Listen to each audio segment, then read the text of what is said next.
All right, and welcome once again to Half Hour Henshin. We do not have time for introduction. We had a week off because I had some job stuff. Azure was on a trip, and now not only did that happen to be a week where we have 2 episodes of each thing, but Jisariz and Avalon came back out of nowhere. And Avalon was really good too. Oh my god. Oh no, Avalon was great. So we'll be talking about that in just a bit. But we'll start as always with Gozyuger. Oh man! First of all, the finale to this fire candle arc, or at least this thankfully not the fire candle, but just this specific arc, with him losing the Orca booster. Yeah, I would have been really sad if he actually got his flowers. I would have been so sad. I was so worried when we saw his monster form grow big because it's like, well, that's definitely he could be killed here. Yeah. But it's great because despite all that, despite how dire everything was seeming with the Orca booster and all that stuff, no, we still had time for silliness. Like we had the what was it, the Wolf of the Sea? The Wolf of the Sea. Just the fact otter, that they just put Kinjiro in the otter costume was really funny. Yeah, and then Haru just starts howling as he does. And they just have him howling. What's that one means? Like, all right, guys, group howl. Yeah, it's and then I love that she ends up being like, wait a minute, that's a male orca. Let's put a female bow on him. Yeah, it's incredibly stupid. But very much enjoyable. And then talk about some of the other serious stuff happening in this episode. We have what was his name again? Ray. Right. Yeah, we have the continuation of. I said when the Ray storyline started in the last episode, I sent some screenshots of it to one of my friends, and I was like, "Toxic yaoi and my sentai, it's more likely than you think." Yeah, basically. Just the every time that they're together, how he holds him, and it's like, "You'll save me, won't you?" And it's like, and especially his actor, he's really maybe not hamming it up, but he's being so sleazy every time he takes a pill, or he's like, "You've already taken my life from me, isn't this enough?" Yeah, it's which again, I really want to know what the actual details of that backstory is. Because all we've seen is that something happened and he ended up injured because of Leon, but we don't know where. Anyway, I guess the big thing from this episode, Wild Wolf looks awesome. It does. It does. Wild Wolf looks awesome. Wild Wolf looks awesome. Kind of and Tegasword Amateur Akatsuki looks fucking sick. Oh my god. Mm-hmm. Yeah, and I can't believe how dumb I've been because obviously because of Naruto, I always just think that what Akatsuki means dawn or whatever, but it literally means Akatsuki, which is red moon. I'm like, god damn it, how did I not know that for years? Honestly, fair, yeah. I feel so dumb, but yeah, whatever. Understandable. I mean, that's just a cultural thing because we didn't know the real words especially back then. You remember how bad some translations used to be.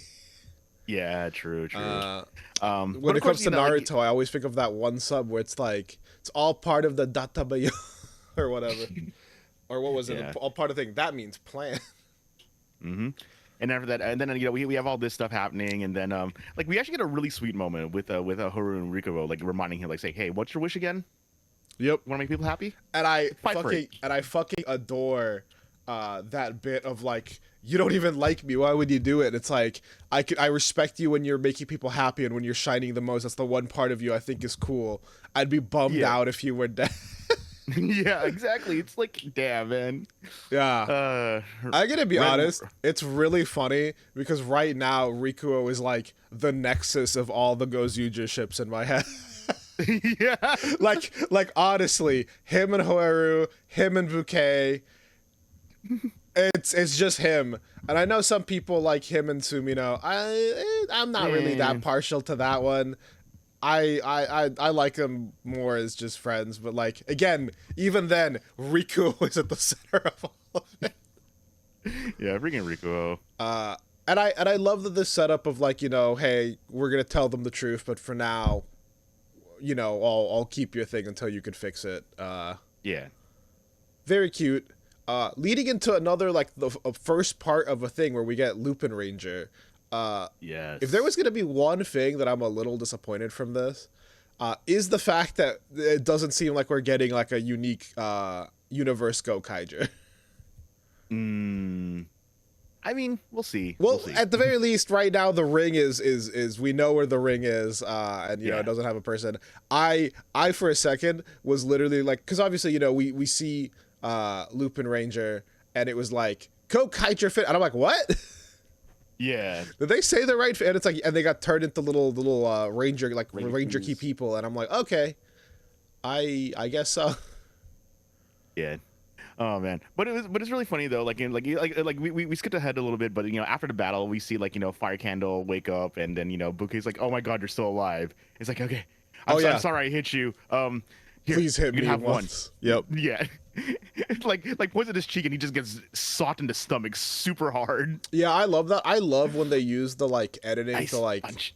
do very harsh cuts, especially during these little comedy bits where she's like, oop, ah. And then he's just on the ground. Yeah. Very cute.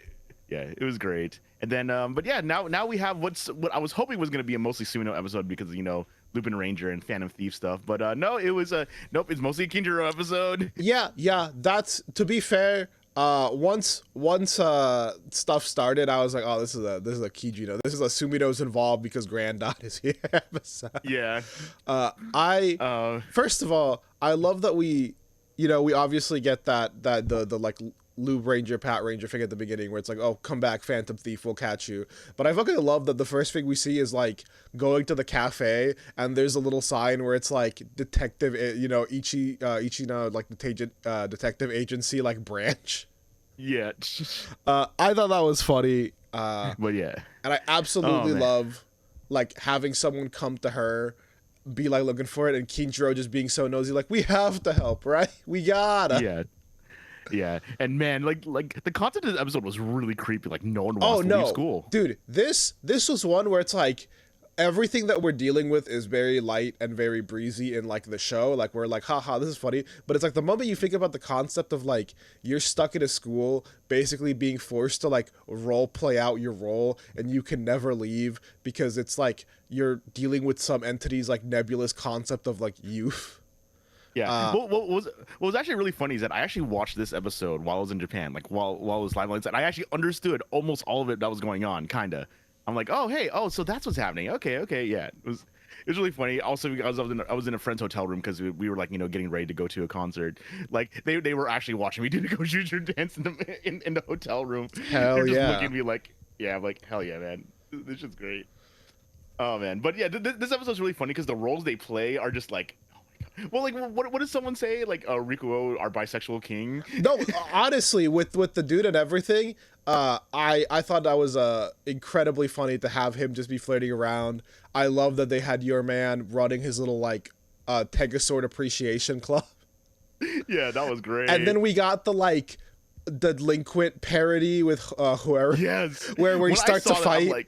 And then I love that their teacher gets involved, and he's like, even if you guys are rascals, I'm still your teacher. And it's we've never had a teacher respect us like this. Sensei! Yeah, and then he comes back later on in the episode to actually fight as an IE. I'm look, I did fucking love the little parody aspect of this. It was very cute. I also just think it's funny that those three got taken out immediately. Yeah, they just got beamed. I also love the concept of this principal who had the school stolen from him, and who became the fucking Lupin Ranger to fucking free his students and free everyone. Yeah, it's so cool. It's so cool. Using the unlock 050. Yeah. Yep. And I also apparently from another thing I saw from Twitter, apparently this is a veteran suit actor who now actually got to play an actual Sentai lead. Yeah, exactly. Yeah, and then after what is it? I think our Lupat was actually an Ultraman, and he was an Ultraman and Kamen Rider before as well too. I think so. He was very recognizable, but I didn't see anything on the specifics. Yeah. But I also love that we're also getting more of that classic like school story thing between him and the principal, where it's like he was my mentor but he failed us, but it turns out, you know, he's the one who was trying to save you this whole time, because again, he is like, you know, again, a lot of times in these like school style stories, it'll be like a teacher who's kind of like a father figure to like a main character. And when a fucking second no one shows up at the end and just goes to blast him, and he shows up to like get in the way. Yeah. Sensei. Fantastic vibe. Yeah. Fantastic vibes. It was great. Yeah. Oh man, but yeah, and honestly, like, also one of the funniest things about this episode too for me was that like, because it was a Loop-Pat episode, when we actually have Lupin Ranger and Pat Ranger fighting each other, the fact that we get what I think was probably where I first saw the first instance of GoPro 480p, holy shit, where does the camera go? Yes, type of choreography. The fact that we actually got that in this episode because it was Loop-Pat was awesome. Oh yeah. To be fair, we're going over things kind of fast because the fact that we have a bunch of stuff to talk about this week. But also just the fucking fact that like the fight scenes during this episode were fucking fantastically choreographed. The running through the school, the just like honestly the 1v1 between Loop-Pat and Lute and Pat would like fantastic. Everything like has been filmed honestly like to perfection. It's been like super cool fights. The Amaterasu, the I keep wanting to call it Amaterasu, but it's the Akatsuki Tegasword fight with like all the burning buildings and just like that shit was awesome. It's like what was this? It's like you were my teacher, and you know what I did learn? It is the Great Fire, and it's like, yes, you're a good student. I'm like, it's just so corny. I loved it so much. There's a lot of cheesy stuff in this episode, and I loved it. I think that the episode was great. I think it's definitely one where like it was like overstuffed, but still it was handled it pretty. I think up until the end it handled it pretty well, because I won't lie, they're just being like, there was another no one here. Oh shit, I guess we're not done. Yeah, it was a lot. But I'm excited for the next episode. The grit. What is it? The grit no one. Grit no one, the gritty prison trials. I remember I was in the hotel room. I was like, oh my god, we're at the quarry again. And he's like, oh yeah, that's right. It's like my friend who doesn't watch Toku is like, yeah, okay, cool. But also talking about stuff. Yeah. Also talking about stuff in Japan, I did get to see, because it's a double feature. I did get to see the Gozyuger summer movie. It was very cute. You actually do get to see a lot of no ones, and as everyone saw, Hotaru Ichinose is what was it? Gosei Universe #1, or it was Gosei #1, because the Gosager thing actually does say gotcha.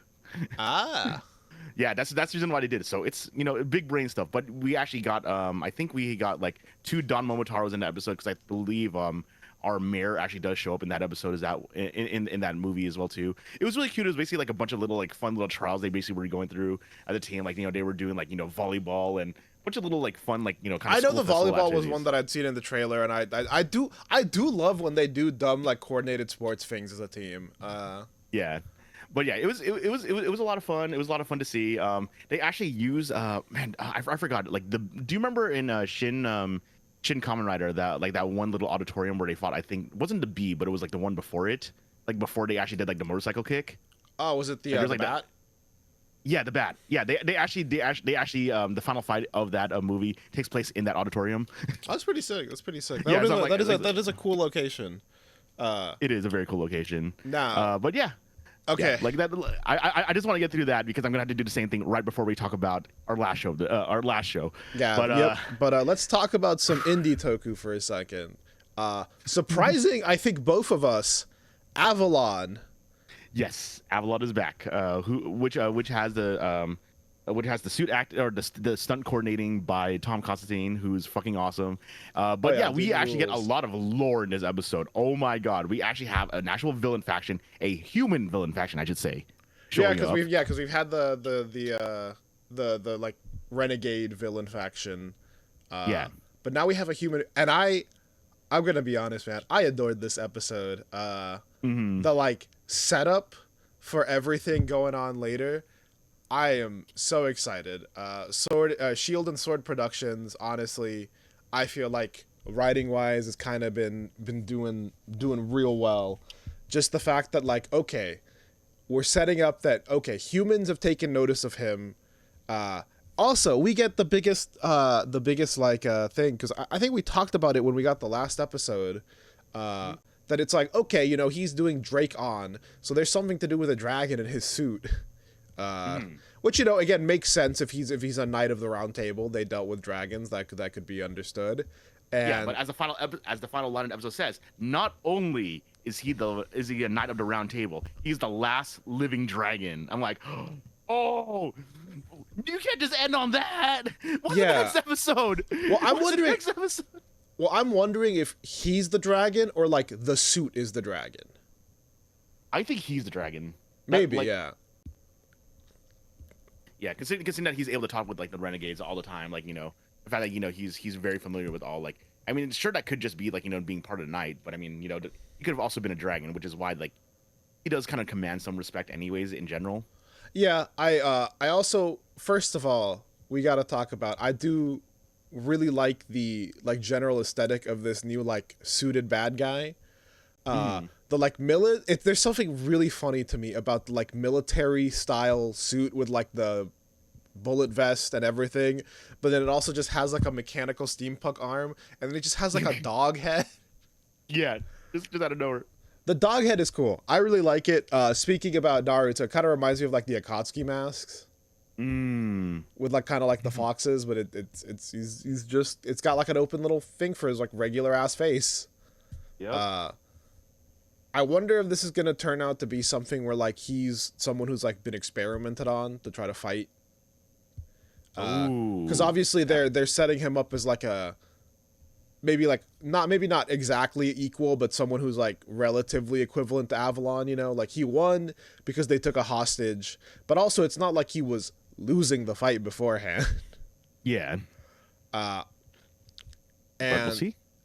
The setup of this like new lady, this like doctor looking lady who comes and talks to our main dude, I really love some of the just the simple like shot composition stuff, that when she's talking to him and she's got the lab coat like pulled up, you're like, oh, she's kind of maybe just wearing like a little turtleneck or something, and then it's once he leaves and she kind of just moves her arm and you see her like full outfit underneath, and you're like, oh, she's probably not fucking around, huh?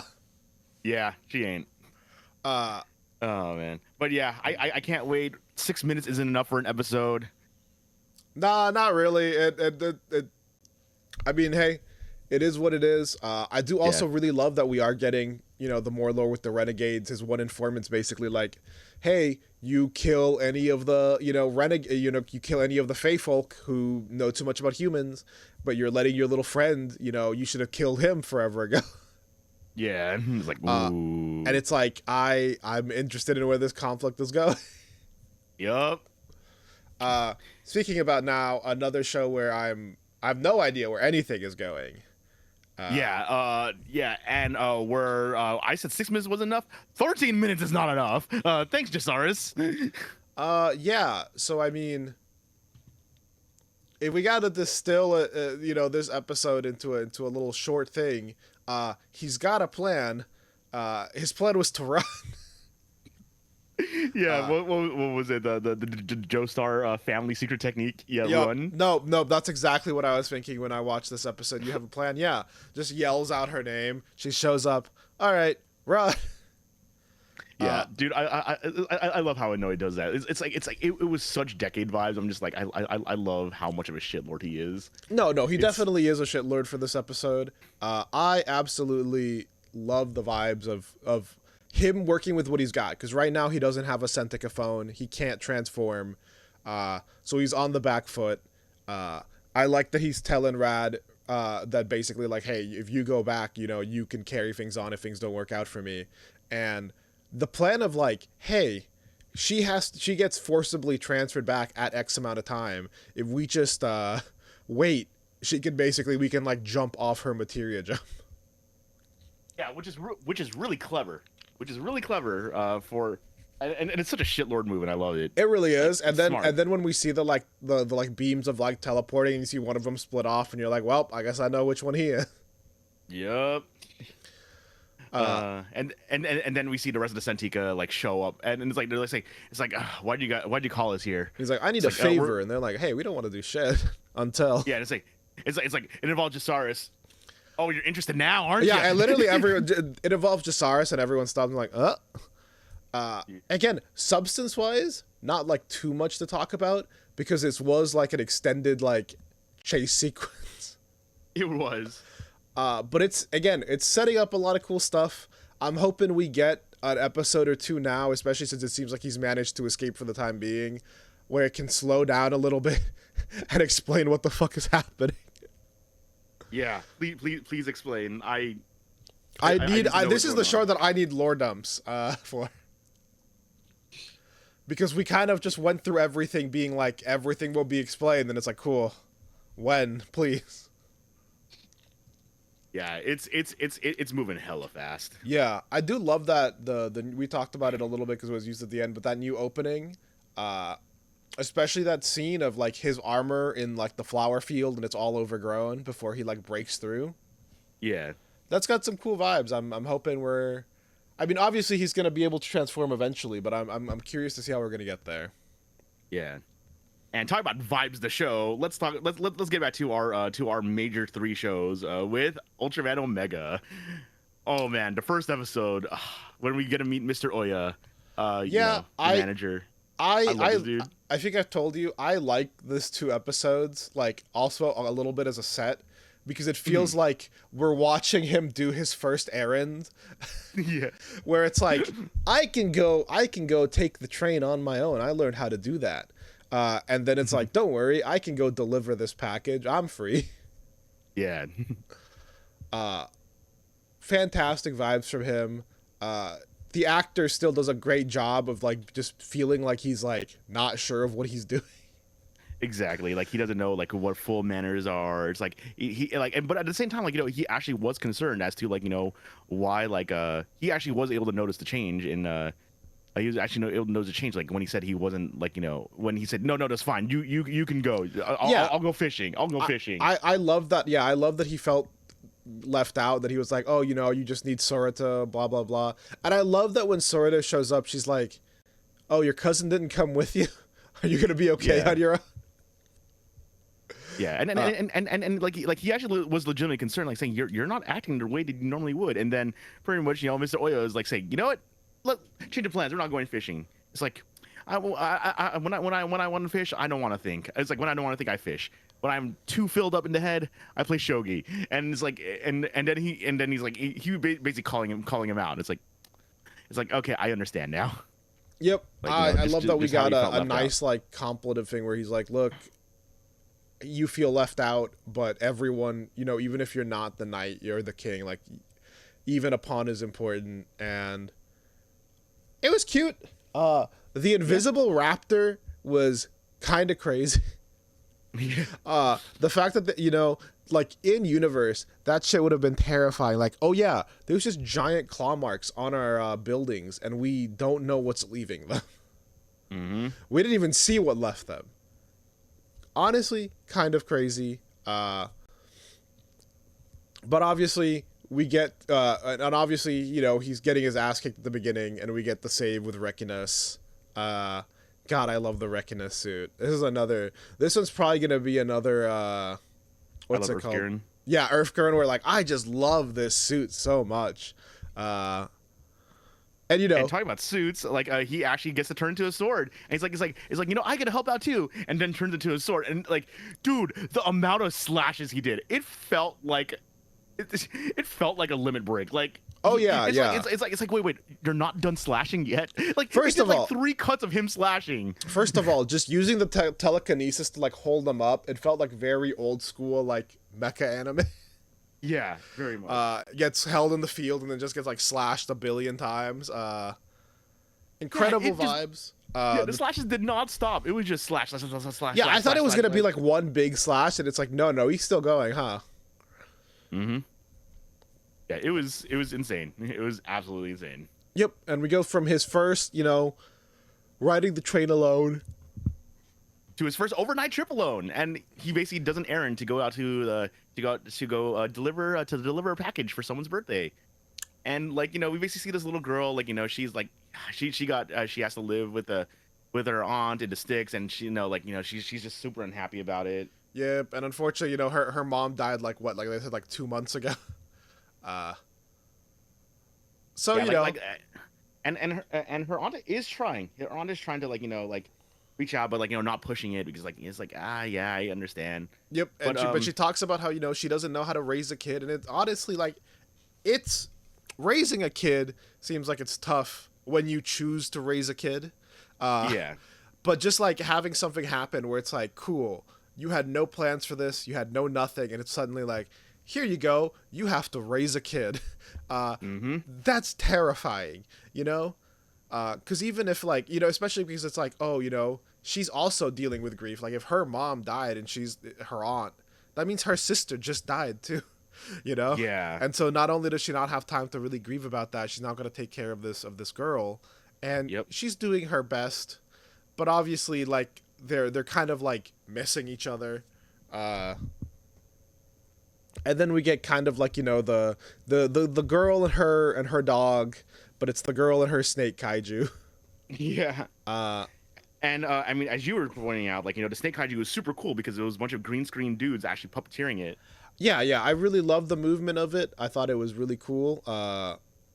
Made it like it's made its action sequences too, especially with like the tail, seem really sick.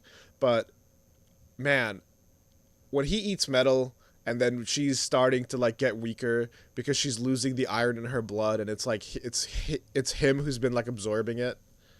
Yeah. It's just really sad. And so far, this has been the saddest of all of the fights. It is, because I mean, like, one of the things that we always loved about Ultraman is whenever they're actually trying to actively not kill the kaiju, because like say it doesn't understand. It's like, you know, it's just invading a little bit. Like, you know, we just need to put it back. And I think one of my favorite parts of this episode is he does his little like hand hold out thing, kind of like the equivalent to whoever was like, you're my prey now. But like he does it and he just like puts his hand down because like, no, I'm not here to kill you. Yeah, exactly. And this incredibly sad fight where it's kind of going on a rampage. I think basically because it realizes that it's killing Miko. Yeah. And it just deciding, hey, I think this is just it for me. And it basically just running straight at Ultraman and being taken out with one hit.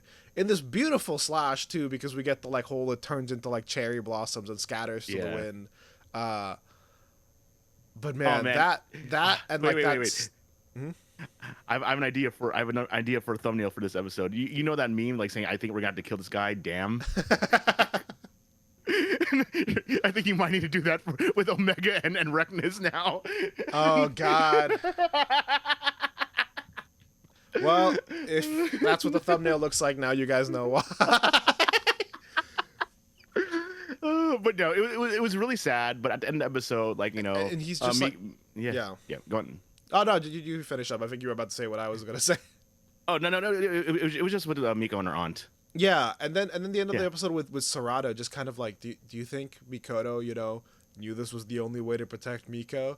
And it's just that like melancholy of him just looking out. And this time it's not like, because again, this actor is really good at like looking really clueless, but this time you can tell that he's thinking about a lot. He's thinking about like, could there have been something else that I'd done? And honestly, and just great. It's great. It's sad, but it was a fun episode. Like, it was a cool episode, and now we have a really cool suit next episode too. So far, all of the new suits for this show have been great. Honestly, I feel like I say that about every Ultraman we've been watching. Like, the monster suits have been fucking fantastic. Yeah. We have like this, like, you know, fuzzy monster with a bunch of flocking on it. It looks like. But talking about cool suits, I'm just going to interject here because I watched the Summer Gavv movie as well too. I'm going to just speed through it and just talk about what did I tell you? Like saying, oh right, the final battle was the most Kingdom Hearts 2 ass bullshit I've ever seen. Yeah, that is exactly what you told me. Yes, again, that is basically what I said. It also is really sad because I mean, what is it? Some counterparts don't get to live, unfortunately. So like it's more like it's really sad, just like, you know, kind of like the the repercussions of the other world are really sad.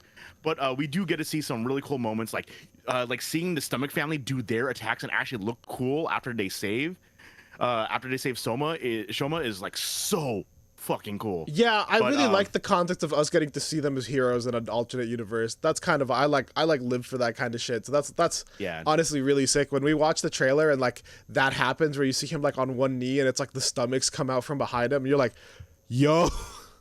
Yeah, exactly. But I mean, like I said, like the other world, like the concept of other world where like, you know, things are kind of better in some ways, it's really, really sad because Shouma gets to see his mom alive. But, you know, it's not his actual mom because it's the alternate universe. So it's like, you know, thinking about that and thinking about how he has a counterpart in Happy Pare.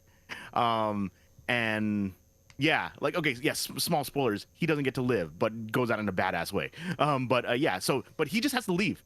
Just has to leave and leaves that Sachika alone, essentially. And you don't get to see the resolution of it.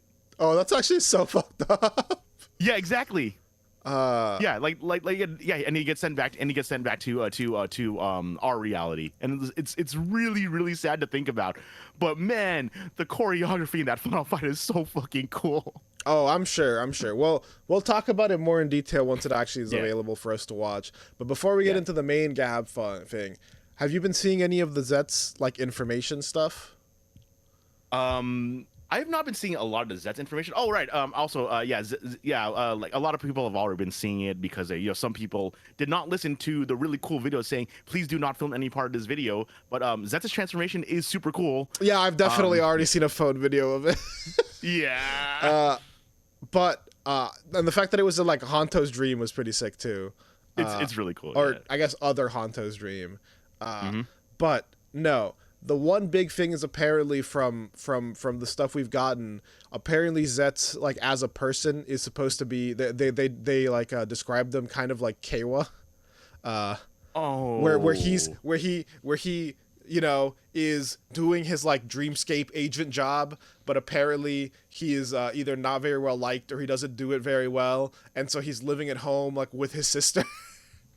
Oh my God, he might be Shotaro Part 2.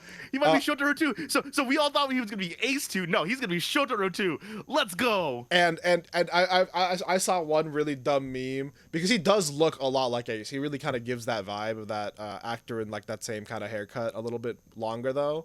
And I saw a really dumb meme that was like the like Keiwa being like, I spent 9 months to push you out, and then the picture of him, and you look just like your father. And it's fucking. But the big thing is, apparently, you know, he's a little bit of like a loser, a little bit of a bum, and I saw people talking about we've got it. We've got our jobless Toku trio with Hoeru, Zets, and fucking Omega now. So this is the unemployed Toku era coming up. After I would say a very well employed writer, we're going to a very unemployed one. Oh my God. Oh man, I'm so excited for Zets now. If he is as much of a loser as everyone's describing him, and he basically is Shotaro Hidari too, I'm gonna be so happy. It'll be interesting. But with that, we got 2 Gavv episodes. Honestly, going kind of crazy here. The revelation that Nielv is the reason Shouma's free. Crazy. Yeah, it's like. Here's the thing, it makes a lot of sense too, because that was the one thing that it was never answered. Because when they asked him when he first got there, like a while ago, they were like, yeah, I was able to escape, but even he seemed confused about how he got out, and finding out that basically it was Nielv who like just, you know, left things open. Yeah, exactly. Just it's wild to think about, and then of course, you know, uses that as leverage to say, I saved you, so hey, want to become a president? Yeah, the Shouma being turned into like, hey, I need you to be president so that you can be in charge of everything. Man, I am getting, you know, we've made the build parallel jokes now, but now this last 2 episode was like, this is the Gaim parallel. Yeah. The like, hey, you should gain power so that you could go somewhere else and keep everyone safe. And then you know, we get our model duo seeing the true form of Lakia. I'm sorry. The reason why I'm calling them the model duo is because like the fact that the second photo book came out and said, man, the benefit of having models be your toku actors means that you get photos like this. Yeah, and Lakia and Sachika really, looking they gorgeous. really do look fantastic in those photos. The Lakia true form stuff, and just like, I love that she just asked him, like, because she sees like the title, like, did you kidnap people? And he's like, yeah, because Hanta tries to like smooth it over and be like, oh, just don't worry about it, he's been fighting, and he's like, yes, I did that, I'm sorry. And Hanto's like, and you just see him like, what the fuck, man? Yeah. Man, I felt so bad for Lakia this episode. But it also just makes sense, She didn't know about this, and oh man, am I gonna complain about how I feel like they treat Sachika next episode? But no, but I mean, you're gonna say that about next episode, but I thought Sachika got a fucking amazing, got like the best scenes next episode. She did, but it's like, well, okay, we'll talk about it when we get there. We'll skip there. But this setup of like, especially of the president showing up and basically dog walking them. Yeah. And just being like, look, I'm here to take a stock. This is all gonna belong to me soon. Yeah. Freaking Lizelle just being the way she is, and then pretty much like this is like, and then Sachika finally believes Lakia has changed for the better. When, and again, she's able to like see past it, because again, it's hard not knowing things. I think the thing that really hit is the fact that the whole time like she hasn't known. But man. The shot of the episode is him is caking, throwing his sword, and using the shell to activate it. Yep. Fucking again, we have really been eating with the fight choreographies, from just the really inventive stuff in Omega with like some of these suits, especially like the puppeteered ones, from like Gozyuger just being like, we're about to show you like an all-out brawl because we're seeing shit from like 3 different angles. There's like 15 people fighting. And then we're getting some incredible just like one-on-one stuff in Gavv, depending on which fight we're watching. Yeah. Also, I love that we still use caking. Caking is such a cool suit. Yep. And then we see a little present, another nudge from Nyelv, with a bunch of human presses, saying, "Yep, come on." Yeah, and I do love that was something that Shouma was like, all right, give me back all the humans, let me do this, like show me that you actually have like you got good faith in this argument, and he's like, okay, done. But yeah, we get the next episode, we're gonna kill the president. Yeah, and then of course and then we realize that Shouma did just like leave. Well, actually no, at the beginning of the next episode we realized that Shouma just left a note saying, "Hey, I'm leaving." Yeah. And it sucks because that was the thing he promised not to do. Yeah. Oh man. But also talking about the next episode. Oh my God. Shouma disguised as Nyelv. I was like, when I was watching this before, with no subs, obviously, I was like, wait, did he just? Oh my God, he looks really good as Nyelv. No, he looks good in the outfit, and I love that we're getting back to that thing we talked about during Bitter Gavv, where it's like, Granutes have a hard time telling humans apart. They tell them apart. They tell other Granutes apart by like their Gavv and stuff. And so just like the fact that the president was just not able to tell that wasn't Nyelv for the longest time. Mm-hmm. And then we also get some like kind of messed up scenes this episode, like Shouma coming back to where him and his mom were eating slop.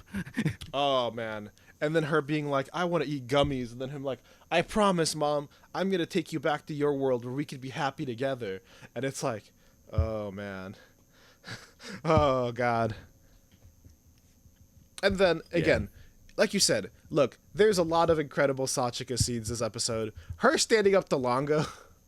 Oh, my God, yes. Okay, so pretty much Longo. Okay. Yeah, like the plan is like obviously Shouma runs off and they're like saying, oh my God, I can't believe he did this. And so the trio, the Happy Party trio, basically like go off basically like and see Longo like number one, just one shot a part-timer, and and then they said, we need to find out, where one of these doors will lead over to the other world. So they do find Longo, and then Sachika is like, Sachika just stands up to him with a broom, and it's like, we're Shouma's friends. We're Shouma's friends, and also he's like, oh well, I'm his boss, so it doesn't matter what I do. And it's like, well, I'm also a boss, and fuck you. Which is incredible. But it does suck that like the moment it's like, all right, we got to go to the Granute World. It's like, all right, Sachika, you get to stay here. Yeah. Also, what I love about it too is that the moment she walks up to Longo, that's when Hanto and Lakio appear, and they have like that oh shit look on their face. Yeah, they have to like drag her back. I love the sound effect of like when they drag her, and it's the like concrete on concrete, like dragging, like like 'cause she was ready to fight him. Yeah, it's so funny. It is. Yeah. And then Longo just opens the door for them. Yep. Like, okay. Because again, he's trying to take advantage of this. It looks like for the setup as the quote unquote like final fight, it looks like we're basically gonna have like a 3v3. We've got the president, we've got Lizelle, and we've got Longo. Yeah. I don't think Nielv's making it to the final episode. I don't think so. After what happened in this episode, so pretty much what happens in this episode is that Nielv basically has Shouma appear, use the mind control poison to try and make Boca, or make the President Boca, basically just have him stand still and one shot for him 3 minutes. Yeah. It's like he'll be immobilized for 3 minutes. That should be enough for you to kill him. Yep. Like, yeah. And he's going through with it, but unfortunately, Boca, has taken precautions against the mind control, and it lasts like 6 seconds. And then we get some really, really sick CG choreography this episode. Because we get a lot of incredible stuff. I do love, again, like I was talking about, just the like fact that he thinks it's Nielv until he transforms, and he's like, oh, Red Gavv, you humans really are so easy to mistake. Yeah, and then, but yeah, it's Shouma versus President Agents, and like, It kind of gives like, what is it, Matrix Revolutions vibes, whatever it's called. It does, just him dodging all the knives and then like stepping up on like jumping up and like jumping from the knives that are thrown at him. That one shot where he's just standing on knives as there's a bunch of knives around him. It given Matrix Revolution. Another movie that I think was inspired by that it reminds me of is I think it was Sonic 2. where he's just standing there and it's all the rockets coming at him and he's just standing there like, oops. Bye. Or it might have been Sonic 1. But Boca like pushes him back to the forest and then just practically just one shots him. Speaking of dog walking again, he just like, and then later, especially once he's like untransformed, you just see like, because he just shoots out beams and then again and again and again. And he gets his ass saved by the two boys. But also the fact that like, his ass back. Yeah. Yep. They drag his ass back, and I do love the scene with Sachika and them at the thing. It's like, what do you want to do? And he's like crying, like, I want to stay here. I want to be happy. Yeah, and it's like that was the one thing you said you were never going to do. You said you were not going to leave without you were not going to leave again like that. Yep. Yeah, and she headbutts him to make him realize, hey, you promised, and it's like. Like it was like so sad. It's like man, but it's so sweet though. Yeah, it was incredibly sweet. It was super cool.